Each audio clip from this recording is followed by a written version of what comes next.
Pada episode 19A, kita sudah bahas dokumen yang dibuat oleh Rockefeller Foundation tahun 2010 tentang skenario epidemik dan lockdown. Bagi pemirsa baru yang belum mengikuti episode-episode sebelumnya, Rockefeller adalah salah satu pentolan elit global. Secara dinasti, bisa dikatakan ada dua dinasti pimpinan elit global, dan dinasti Rockefeller.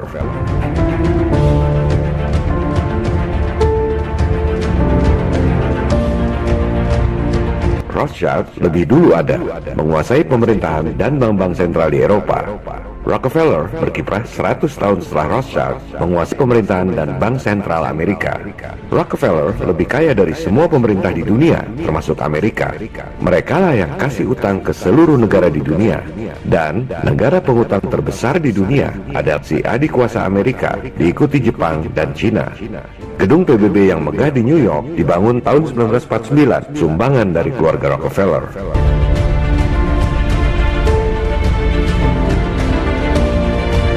PBB, World Bank, IMF adalah kaki tangan elit global. Mereka berkedok sebagai lembaga-lembaga yang bekerja untuk kemaslahatan umat di dunia.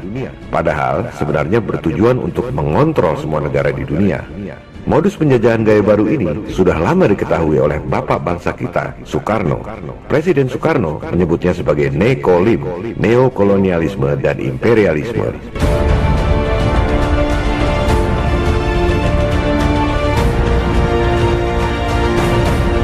Elit global melakukan filtrasi ke pemerintahan-pemerintahan dunia, militer, sains, LSM, dan lain-lain dengan menggunakan kedok yayasan. Seolah-olah mereka bekerja untuk kebaikan umat manusia. Contohnya adalah Rockefeller Foundation yang mendanai berbagai universitas paling top di dunia untuk membuat skenario wabah dan lockdown tahun 2010 yang sudah kita bahas pada episode 19A.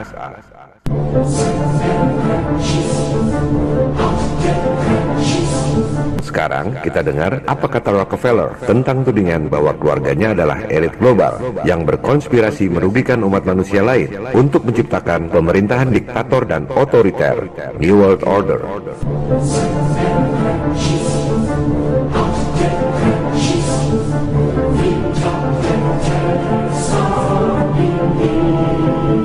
Ini adalah autobiografi David Rockefeller berjudul Memoirs. Silakan Anda buka halaman 405. David Rockefeller menulis, selama lebih dari 1 abad, para ekstremis ideologis dari seluruh spektrum politik telah memaksakan berbagai insiden terkenal untuk menyerang keluarga Rockefeller dengan tuduhan bahwa kami memiliki peran yang sangat kuat untuk mempengaruhi institusi-institusi politik dan ekonomi Amerika. Perhatikan, Rockefeller menyebut para pejuang kemanusiaan seperti kita ini sebagai ekstremis ideologis.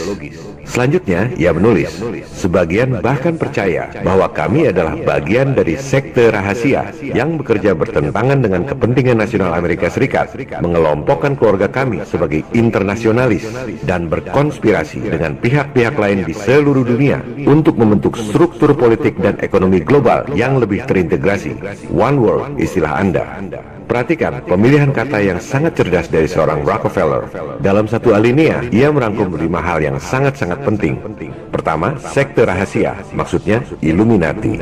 2, bertentangan dengan kepentingan nasional Amerika Serikat, maksudnya merugikan bangsa Amerika. 3, internasionalis. Ini istilah lain dari globalis alias elit global.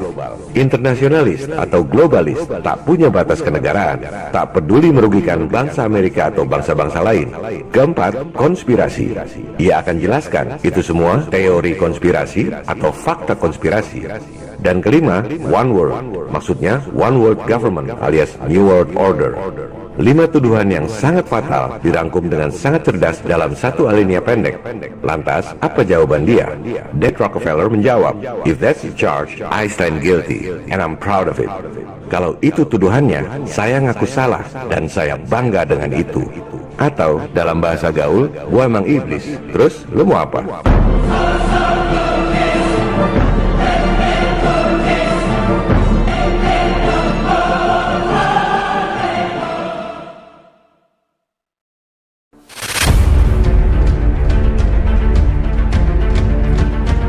Pada episode 19A, saya sudah sampaikan bahwa apa yang terjadi saat ini, bencana wabah di seluruh dunia, orang-orang pakai masker, cek temperatur di gerbang, lockdown, ekonomi runtuh, peningkatan kemiskinan dan penderitaan rakyat adalah persis seperti skenario Rockefeller Foundation 10 tahun yang lalu.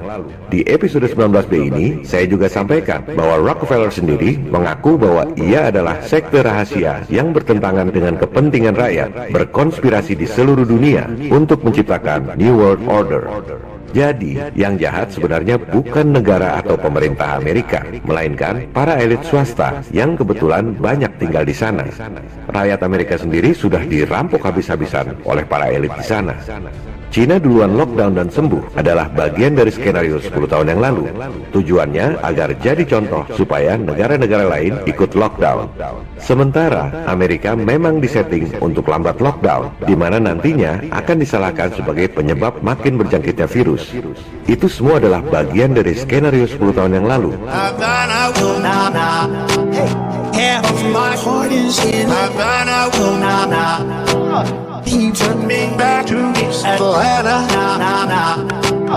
Dalam kasus corona ini, China dan Amerika adalah bagian dari skenario good cop and bad cop yang dirancang oleh elit global.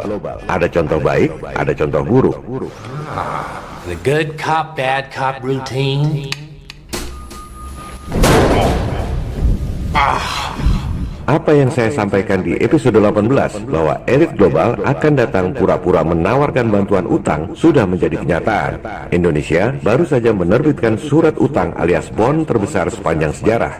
Total 4,3 miliar dolar atau sekitar 70 triliun rupiah yang harus ditanggung oleh Anda dan anak cucu Anda tahun ke depan akibat krisis corona. Padahal para bankster elit kasih utang sebesar 70 triliun itu dengan modal dengkul. Jangan salahkan pemerintah Indonesia, karena semua hanya ikut sistem yang diterapkan oleh elit global di seluruh dunia. The earth hungers for blood. There's a riot in us. Semua suku, agama, berbagai macam aliran politik, dan bangsa-bangsa di dunia harus bersatu melawan penjajahan gaya baru, Nekolim, New World Order.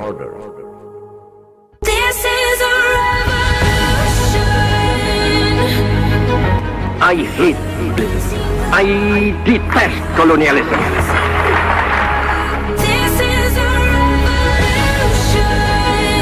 Silakan download dan sebarkan video ini melalui grup-grup messenger dan medsos. Jangan berpikir upaya kita melawan kezaliman global ini berhasil atau tidak, sebab apa yang kita lakukan dalam hidup bergema di keabadian. This is a revolution. What we do in life echoes in eternity. Salam People Power.